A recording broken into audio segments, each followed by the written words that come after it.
Hello दोस्तों, स्वागत है फिर से आपको एक नए वीडियो में। तो आज बहुत ही मज़ा आने वाला है इस वीडियो में, क्योंकि इस वीडियो में हम बात करने वाले हैं जीवों के जनन, जो कि बहुत ही अच्छा चैप्टर है। तो चलिए शुरू करते हैं। जनन वह प्रक्रिया है जिसके द्वारा सजीव अपने जैसे नए जीव उत्पन्न करते हैं। यह पृथ्वी पर जीवन की निरंतर को बनाए रखने के लिए आवश्यक है। कोशिका के अंदर में पाए जाने वाले गुणसूत्रों के डीएनए डीऑक्सीराइबो न्यूक्लिक एसिड के अणुओं में आनुवंशिक गुण होते हैं। डीएनए प्रकृति बनता है तथा नए कोशिका बनाता है। इससे कोशिकाओं में विभिन्नता उत्पन्न होती है। ये नए कोशिकाएं एक समान है परंतु समरूप नहीं। विभिन्नता का महत्व लंबे समय तक प्रजाति यानी स्पीशीज की उत्तर जीविता बनाए रखने में उपयोगी। जैसे विकास का आधार। प्रजनन के प्रकार। प्रजनन दो प्रकार के होते हैं, लैंगिक जनन और अलैंगिक जनन। चलिए देखते हैं क्या होता है अलैंगिक जनन। अलैंगिक जनन यानी प्रजनन एकल जीव नए जीव उत्पन्न करता है, यानी कि इसमें एक जीव भाग लेते हैं। युग्मक का निर्माण नहीं होता है। नया जीव पैतृक जीव के समान समरूप होता है। सतत गुण के लिए यह एक बहुत ही उपयोगी माध्यम है। यह निम्न वर्ग के जीवों में अधिक पाया जाता है, यानी कि छोटे छोटे जीवों में यह अधिक पाया जाता है। अब लैंगिक जनन क्या है? दो एकल जीव, एक नर और एक मादा मिलकर नया जीव उत्पन्न करता है, यानी कि इसमें दो जीव भाग लेते हैं, एक नर और एक मादा, दो जीव भाग लेते हैं। नर युग्म व मादा युग्म बनते हैं या बनाते हैं। नया जीव आनुवंशिक रूप से पैतृक जीवों के समान होता है परंतु समरूप नहीं। प्रजाति में विभिन्नताएं उत्पन्न करने में सहायक होता है। उच्च वर्ग के जीवों में पाया जाता है। अलैंगिक जनन की विधियाँ। विखंडन इस प्रकार में एक जीव दो या दो से अधिक कोशिकाओं में विभाजित हो जाती है। द्विविखंडन जीव दो कोशिकाओं में विभाजित होता है। उदाहरण के लिए अमीबा, आप उसका चित्र देख सकते हैं। यहाँ पर एक अमीबा है और इसका केंद्र और शरीर भी विभाजित होते होते यहाँ पर दो अमीबा में बट गया। चलिए अब देखते हैं बहुविखंडन क्या है। बहुविखंडन जीव बहुत सारी कोशिकाओं में विभाजित हो जाता है। जैसे इसका उदाहरण देखिए, प्लाज्मोडियम खंडन। इस प्रजनन विधि से सरल संरचना वाले बहुकोशिकीय जीव विकसित होकर छोटे छोटे टुकड़ों में खंडित हो जाती है। ये टुकड़े वृद्धि कर नए जीवों में विकसित हो जाते हैं।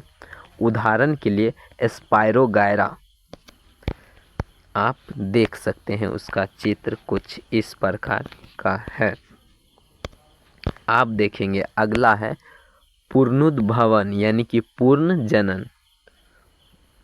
इस प्रक्रम में किसी कारणवश जब कोई जीव कुछ टुकड़ों में टूट जाता है तब प्रत्येक टुकड़ा नए जीवों में विकसित हो जाते हैं। जैसे देख सकते हैं प्लेनेरिया और हाइड्रा, ये टुकड़ा कट गया तो ये एक अपना नया जीव बना लिया। बीच से भी कटने के बाद वह अपना एक नया जीव में विकसित हो जाता है। ये रहा हाइड्रा, सेम उसी प्रकार। चलिए देखते हैं, अगला है मुकुलन। इस प्रक्रम में जीव के शरीर पर एक उभार उत्पन्न होता है जिसे मुकुलन कहते हैं।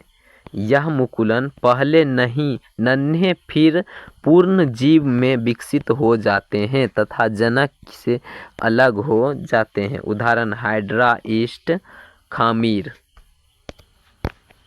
देख सकते हैं आप, पहले यानी कि छोटा सा निकला था, तब फिर उससे भी बड़ा और बड़ा अपना जीव ही बना लिया।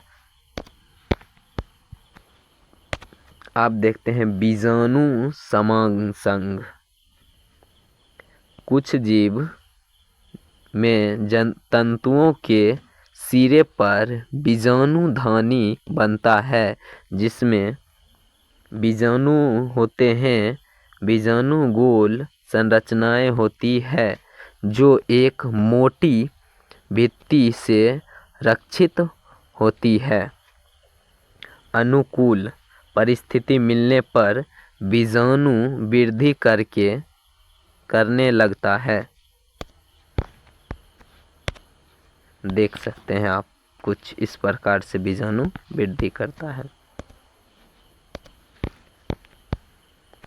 अब आ गया है कायिक जनन। कुछ पौधों में नए पौधे का निर्माण उसके कायिक भाग जैसे जड़, तना, पत्ती आदि से होता है। इसे कायिक प्रवर्धन कहते हैं।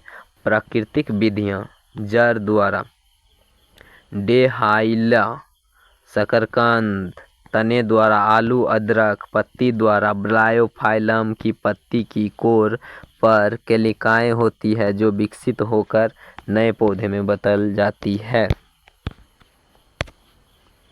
कृत्रिम विधियाँ: रोपण आम, कर्तन गुलाब, लेयरिंग चमेली।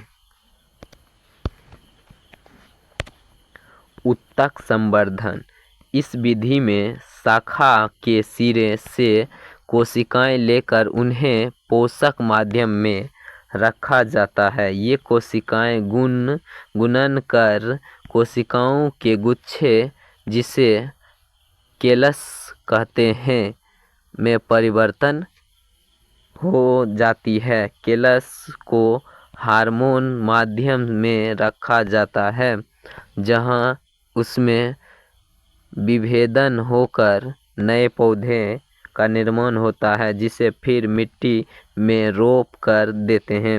उदाहरण आंतरिक सजावट पौधे। कायिक संवर्धन के लाभ: बीज उत्पन्न न करने वाले पौधे जैसे केला, गुलाब आदि नए पौधे बना सकते हैं। नए पौधे आनुवंशिक रूप से जनक के समान होते हैं। बीज रहित फल उगने में मदद मिलती है। पौधे उगने का सस्ता और आसान तरीका। लैंगिक प्रजनन। लैंगिक प्रजनन नर व मादा युग्म के मिलने से होता है। नर व मादा के मिलने के प्रक्रम को निषेचन कहते हैं। संतति में विभिन्नता उत्पन्न होती है। पुष्पीय पौधों में लैंगिक जनन। फूल पौधे का जनन अंग है। एक फूल के मुख्य भाग बाह्यदल पुंज, पंखुड़ी, स्त्री केसर एवं पुंकेसर होते हैं। फूल के प्रकार: उभयलिंगी पुष्प, स्त्री केसर व पुंकेसर दोनों उपस्थित होते हैं। उदाहरण सरसों, गुड़हल। एकलिंगी पुष्प, स्त्री केसर व पुंकेसर में से कोई एक ही जनन अंग उपस्थित होता है। उदाहरण के लिए पपीता, तरबूज। पुष्प की संरचना देख सकते हैं। पुष्प की संरचना प्राकोष,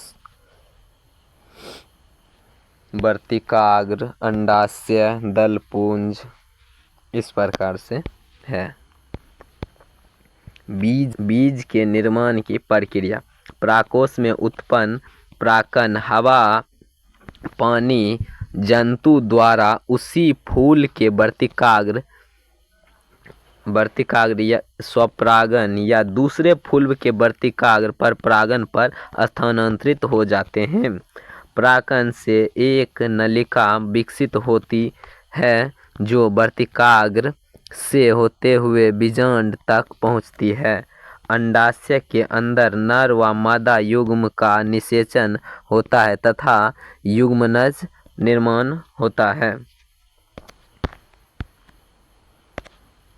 युग्मनज में विभाजन होकर भ्रूण का निर्माण होता है। बीजांड से एक कठोर आवरण विकसित होकर बीज में बदल जाता है। अंडाशय फल में बदल जाता है तथा फूल के अन्य भाग झड़ जाते हैं। देख सकते हैं फूल का आंतरिक संरचना। परागकण, वर्तिकाग्र, नर युग्म, परागनली, अंडाशय, मादा युग्म, सब कुछ दिया हुआ है। चलिए मानव में आप प्रजनन देखेंगे। मानव में प्रजनन, मानवों में लैंगिक जनन होता है। लैंगिक परिपक्व जीवन का वह काल जब नर में शुक्राणु तथा मादा में अंड कोशिका का निर्माण शुरू हो जाता है। किशोरावस्था की इस अवधि को यौवन आरंभ में परिवर्तन। किशोरों में एक समान कांख व जांघ के पास गहरे बाल का उगना, त्वचा का तेलिया होना तथा मुहारे निकलना। लड़कियों में स्तन के आकार में वृद्धि होना। रजोधर्म होने लगना।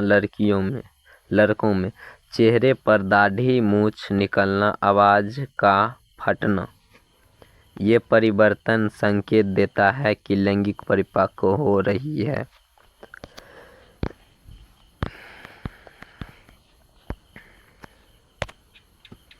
नर जनन तंत्र। विरसन उदर गुहा के बाहर विरसन कोश में उपस्थित होते हैं। विरसन कोश तापमान तुलनात्मक रूप से कम होता है जो शुक्राणु बनाने के लिए आवश्यक है।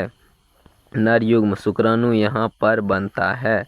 विरसन ग्रंथि टेस्टोस्टेरोन हार्मोन उत्पन्न करता है। टेस्टोस्टेरोन के कार्य शुक्राणु उत्पन्न का नियंत्रण, लड़कों में यौवन अवस्था आरंभ, परिवर्तन।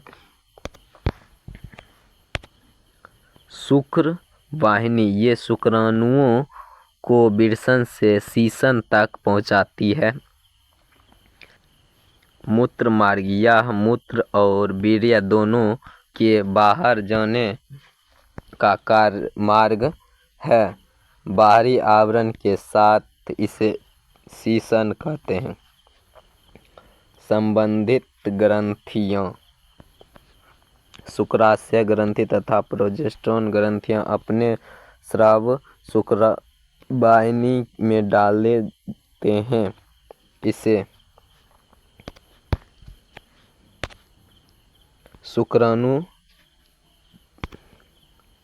शुक्राणु तरल माध्यम में आ जाता है। यह माध्यम उन्हें पोषण प्रदान करता है, उन्हें स्थानांतरित में सहायता करता है। शुक्राणु तथा ग्रंथियों का स्राव मिलने वीर्य बनते हैं।